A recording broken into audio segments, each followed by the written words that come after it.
You ever watch someone walk into a room and know no theory about to get eaten alive? That was Madame Lou walking into the Regal Hotel lobby her first day. Chanel suit, antique trunks, hair done up like royalty. And not a single person who could understand a word she said. All that wealth and grace, and still, people looked right through her like she was just another foreigner who got the date wrong. I was standing off to the side, housekeeper card in hand, invisible like usual when it hit me.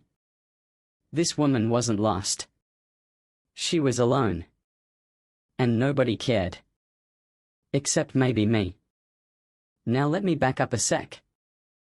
I'm Tiana Jackson. Been working housekeeping at the Regal for a few years. Quiet, reliable, fluent in Mandarin, yeah, nobody here knows that part. Not because I'm hiding it, but because no one ever asks. So when Madame Lou started speaking, and everyone else just smiled and nodded like she was a confused tourist, I understood her. Every word. And still, I stayed silent at first. Then she dropped something. A jade pendant, shaped like a phoenix, delicate and old. I picked it up. And I swear, from the second that thing touched my hand, the whole damn hotel started shaking, metaphorically, anyway. Because that pendant? It wasn't just jewelry. It was history. Her family's. Her grandmother's. Turns out, Madame Lou came here with more than just luggage. She came with a mission. To reclaim something that was stolen. See, the land this shiny hotel sits on? Used to belong to her grandmother, Jean Minute. A Chinese woman who bought property in Manhattan before World War II. Visionary. Art dealer. Real estate investor. And when Pearl Harbor hit and Americans got all paranoid about anyone with an Asian face, her business partner's white, of course, pushed her out. Forged her signature. Took everything. She fled to Hong Kong, thinking it was all gone. But she left something behind, a hidden suite inside the hotel she helped design. Covered up during renovations. Forgotten. Until now. And Tiana, the housekeeper, was the only one willing to help her find it. We searched the archives at night, broke into the records room, dodged security. She trusted me with things her own staff didn't know. And then we found it. Behind a fake wall near the tea lounge, an entire suite frozen in time. Chinese silk wallpaper, carved screens, family portraits. Like a sealed-off memory. But as soon as we found proof, people started circling. Fast. Fake journalist checked into the suite across the hall. Hotel management lost our documents. Security footage got mysteriously deleted.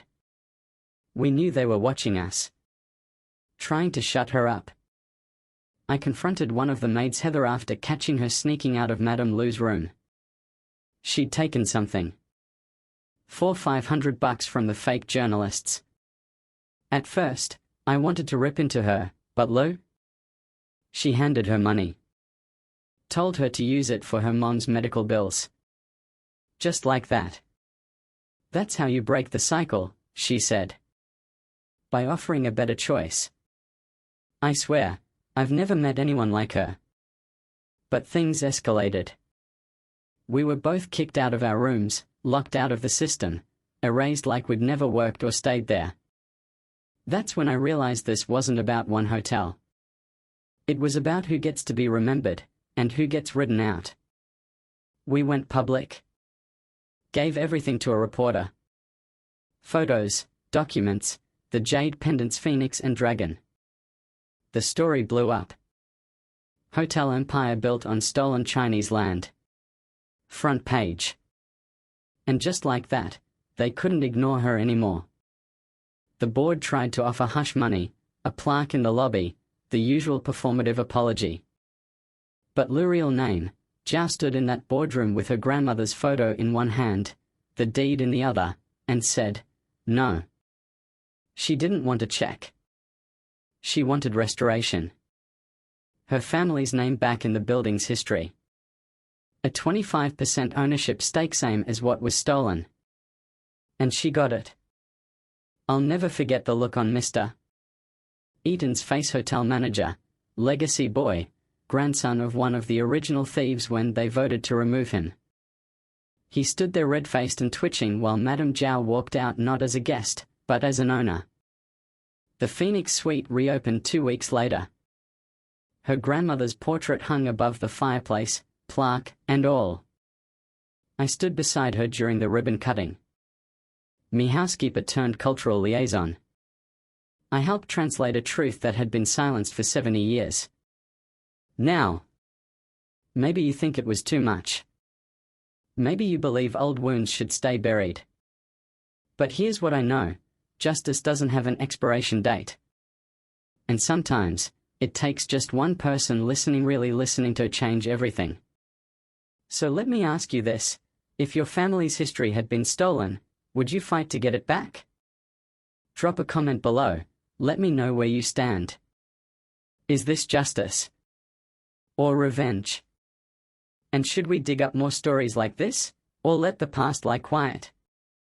Let's talk about it.